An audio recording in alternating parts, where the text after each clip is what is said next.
Hello everybody and welcome back. My name is Curseof and welcome back to another video. Today we're here for another episode of the Is This Viable series. In this series, me and Terramaster sit down, we look at one of the new cards that were revealed to come out in the Speed Duel Battle City box, and we basically discuss with you guys and tell you, is this card going to be viable? And as I just mentioned, I am joined by none other than the YuGiOh Legacy guy himself, Terramaster. More new cards, yeah! Woohoo! I love new cards! Yeah. But new yes, cards are the best. They are indeed the best. We're really looking for some new Speed Duel action, and today we have the closest thing for you guys besides the Speed Duel standard card pool. Check it out. YuGiOh Legacy's Discord is in the description. You can find all the information there. But anyway, today we have a card that is good in the expanded card pool, but is, I mean, I won't spoil anything, but we have Dark Paladin! This was obviously revealed in the little list of cards coming out in the Speed Duel Battle City box, and it actually has a really, really good effect. Do you want to go ahead and go over it there for us, Terramaster? Yeah, why not? This is by far the best fusion monster in Speed Duels so far. It would be, unless something better comes out in the box, but let's not talk about that. Let's just focus on this beautiful card right here that Yugi played in his match against Kaiba in Battle City to win that duel. Alright, so it's Dark Magician plus Buster Blader, two iconic Yugi monsters. Must be fusion summoned, so you can't cheat it out by waking the dragon, I think. Yep. And it says, when a spell card is activated, quick effect, you can discard one card, negate the activation, and if you do, destroy it. Relevant, meta-relevant, in that it cannot be killed by offerings as long as you have the cost in your hand to discard. This card must be face up on the field act and resolve this effect, of course, and it gains 500 attack for each dragon monster on the field and in the graveyard. So if we could get some cool dragon synergy going with Dark Paladin somehow, it could get ridiculously big. Exactly, and naturally, being able to get a huge beat stick on the field that has the ability to negate spell effects is very, very powerful. Sadly, the only known support that we are going to get for Dark Paladin, because you gotta get the fusion materials, is Buster Blader. Buster Blader basically says gain 500 attack for each dragon monster in your opponent's control or in their graveyard. Actually, Buster Blader's already in Speed Duel. I was gonna say it's probably gonna be a reprint. It's probably gonna be in the box, but I think it's gonna be a reprint. Yes, so. yes. Chances are we're gonna get Buster Blader and probably Dark Magician again reprinted in the Battle City box. But you know what? As long as we get them as an alt art, I would be happy. Yes, an alternate art would definitely be nice. But we did add one little bit of extra support to try and help this deck out, and that is the emblem of Dragon Destroyer. This is basically search Buster Blader. If it's in your graveyard, pick it up, grab it from your deck, get it to your hand. A little bit more consistency, help you get out that big boy Dark Paladin, and yeah, it's a good card, you know. Can't complain about a little bit more consistency. But that's basically all the new cards here. But anyway, as you guys can see, we have a little deck up on the screen for you guys to look at. I'll bring this up as the matches are playing in the background. But yeah, we play triple Dark Magician, triple Buster Blader, triple Emblem of Dragon Destroyer, and triple Summoner's Art, because we want to get access to our fusion materials as fast as possible, because we play Fusion Party. Big boy skill. Yeah, it's the perfect skill for a deck that's focused on fusion summoning one specific fusion monster, and that's what this deck does. And you do not want to have a polymerization in your deck to disrupt your combo, which I'll go ahead and let you explain what the full combo is. Yeah, so basically we have a little Apprentice package here. Apprentice is obviously a very, very extremely broken card, crazy card. So yeah, Apprentice Magician, you can float. If you set this up turn 1 and you float into an Old Vindictive Magician, and you also have a Jinzo in your hand, you can flip summon your Old Vindictive Magician, pop your opponent's monster, tribute Old Vindictive for Jinzo. If you've already searched for your Dark Magician and your Buster Blader, or you drew them, you can then activate your skill, fusion summon Dark Paladin, and go for lethal. What do you do if that doesn't happen? You lose. Yes. sadly, what we learned is that if you don't get that full combo off, the deck has a hard time against the meta. I'm sure it would do fine against random rogue decks, but against the two meta decks of Moth and Conflict, it's either full combo or lose, like you said. Exactly. And that is honestly the real issue here. Like Terramaster said, against these little rogue strategies, this deck actually probably has a decent matchup, as the removal is going to be traps and spells, and you can shut those down. But going up against Moth, or going up against Conflict, where they have the ability to just tribute your monsters, you summon a Buster Blader, or sorry, not a Buster Blader, a Dark Paladin, and they just out it. Parasite it, gone. Conflict it, gone. And yeah, you only get one summon. Yeah, I know. I was going to say, unfortunately, even though Dark Paladin negates spells, he negates the activation of spells. So Parasite is a monster effect when activated, which is just really like, And then Inner Conflict, of course, is a skill.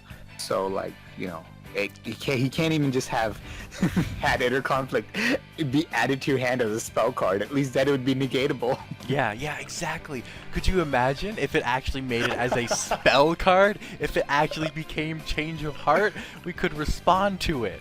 Oh man. Oh, that would actually balance it so much. Anyway. Yeah, that would definitely help. That's probably a conversation for a different video altogether. Yeah, probably. But anyway, we did this last video. I know we kind of just talked about it, but let's go into the matchups for this deck. Starting off with the Conflict matchup. Yeah, I mean, we've kind of already covered it, is that yes, you can go off, but unless you successfully go all the way off, like, this means that they'll only have one monster that you can pop with your Vindictive, and then you can get the full OTK in. Unless you can do that specific move, as long as they have their tribute monster, which is usually Jinzo, they can go ahead and take your Dark Paladin with their skill, summon their own Jinzo, and now they've completely turned the tables. Exactly. Now, I will say, if they do for some reason burn their skill, and you didn't have Dark Paladin on the field, and you summon it later on, they have very few answers to this Dark Paladin. If you don't have any cards at hand and they offerings it, that's an answer, but Sphere Kuriboh doesn't kill it because it has 2400 defense. Jinzo's not running that over. Offerings, if you have, you know, hand, you can negate it, and if they burnt their skill, they shouldn't actually have any inherent way to out it unless they have, like, big command buff. Correct me if I'm wrong in that statement. No, you are absolutely right. Unless they can buff their monsters somehow to 3000 or sphere you and then only buff to 2500, they're going to have big problems. So really, you just have to, like, of course, this is easier said than done, as you'll see in the match that plays in the background. Yep. But the strategy, per se, is to make them burn their skill before you go off. Exactly. If you could even try and get a Jinzo on the field before you go into Dark Paladin, try and bait them into taking your Jinzo and tributing that off, and you can get out your Dark Paladin, you might actually be able to win. So yes, it's still a bad Conflict matchup, but it does have a way to actually beat Conflict beyond just the full combo OTK. Yeah, it's a bad matchup, but it does have a, like, window of opportunity where if the situation goes your way, you can pull it off. Exactly. And going off into our second matchup here, that being the Moth matchup, it's a lot worse. Yeah, I was going to say, I honestly think this matchup is a lot worse because Moth is, first of all, bigger than Dark Paladin, so even if you go off full combo, as long as they survive, and Moth runs Sphere Kuribohs at a way much higher, like, ratio than Inner Conflict does. Yep. So your combo is, first of all, not as likely to work, and then once it doesn't work, as long as they have Parasite, they've kind of got you, because another issue with this deck that we haven't mentioned yet is the lack of follow-up. Yes, it has basically zero follow-up after you make your big Dark Paladin play. In one of, if you guys, it might have already passed by now, I'm not sure, but you guys would have seen in one of the replays here that I did get a almost follow-up in a Jinzo, but it got offering. So, like, there's, like, Jinzo is your only other follow-up. Yeah. If you went full combo, that second Jinzo is literally your only follow-up. Yep. And if that's outed by any way whatsoever, then yeah, you're gonna lose that. Yes, that is obviously a very, very big issue for the deck, and that is obviously why it loses so hard to Conflict and to Moth, because they out your combo, and then you just can't win beyond there. But the big thing about Moth is that even if they summon Moth prior to you going into Dark Paladin, you don't have a way to swing over Moth. No, you don't. Even a defense mode Moth, the booty is too big. Yes, and yes, some of you could say, yes, you can run Troop Dragon in the main deck. That is a potential option. I opted for the Apprentice plus Vindictive engine here because Vindictive offers you to pop, and all of them are Allure targets to make the deck more consistent, as the goal is to get into Dark Paladin. If you guys want to run Troop Dragon, you can. I don't think it's going to make it that much better. No, I think we tried testing it with Troop Dragon first, yes, and it was worse. It was less consistent to get the combo off. Yeah, and if you don't get the combo off, you literally do nothing. Yep. So now that we've presented all the problems, do you want to talk a little bit about what the potential solution could be to make it a good matchup, even against these meta decks? And very simple answer is a few better dragon monsters, which I think we don't think we're getting, right?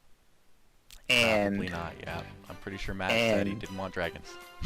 Yeah, so a few dragon monsters that are actually like level 4 or lower and actually like have at least some kind of effect or even a decent stat line. Exactly, yeah. But unfortunately, that's unlikely. And the other solution obviously would be more fusion support. So something that's a better skilled in fusion party would be nice. Yes. Or even just like another way to fusion summon would be nice. Yeah, a honestly, fusion substitute would be amazing, but yeah. Truly. But a really big thing that could help this deck is having access to more than one Dark Paladin. There was a lot of matchups, particularly against Conflict, where if I had access to a second Dark Paladin, I might have actually been able to bring back the game, but only having one Paladin and then you lose is a really big issue. And Fusion Party is great, but once per duel is just, it's really lacking, especially for the fusions that we have access to currently. Right. I think we were talking about this while we were playing the match, is that how can a card like Fusion Party, which in comparison to these other skills like Inner Conflict and Cocoon is a lot weaker, why does it have the same once per duel restriction, right? Yeah, it should be at least twice per duel because it's a much weaker skill. But exactly, I 100% agree there. But alas, Matt. Ban Matt. Oh, wait. Yeah, Matt went ahead and banned himself. He did indeed. But yeah, after that little bit of discussion, obviously the only buffs that are really going to help this deck is a dragon buff or a fusion buff. But on that note, with what we currently know about the deck, and even with the emblem added, is this viable? Unfortunately, it is not. Quite the opposite. It would make a fun little meme deck, but it's not viable competitively. Definitely not. Very fun to play, great to summon Dark Paladin, but going into a tournament, you are going to lose, and you're going to feel sad. Yes, they're going to out your first play, which is your only play, then you're not going to know what to do for the rest of the game. Exactly. But anyway, on that note, I hope you guys did enjoy this video. If you did, please hit the like button down below and also consider subscribing.